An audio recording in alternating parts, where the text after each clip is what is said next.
malawakang transport strike ngayong araw at ng ilan pang isu sa sektor ng transportasyon, aabot sa 15,000 tsuper at operators mula sa Ilocos Norte ang nagatanggap ng fuel subsidy mula sa kanilang provincial government.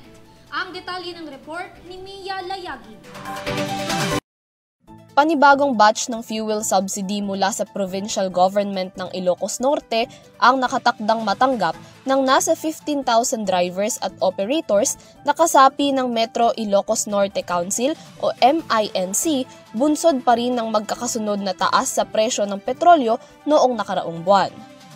Ayon kay MINC Acting General Manager Althea Nicolette Pilar, simula sa ika-26 ng Oktubre, makakatanggap ng 3,000 pisong fuel subsidy ang bawat drivers at operators mula sa probinsya na rehistrado sa MINC.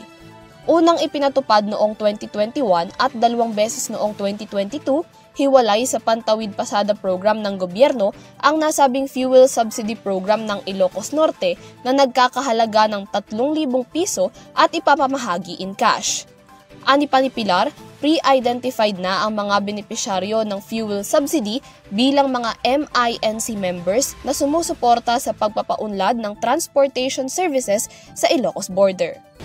Kasabay ng malawakang transport strike ng grupong Manibela ngayong araw ay ang desisyon ng muling paglalabas ng lokal na pamahalaan ng Ilocos Norte ng fuel subsidy para sa mga tsuper at operators na apektado ng pabago-bagong presyo ng petrolyo sa bansa. Para sa EuroTV News, Mia Layagin, sumasaludo sa bawat Pilipino.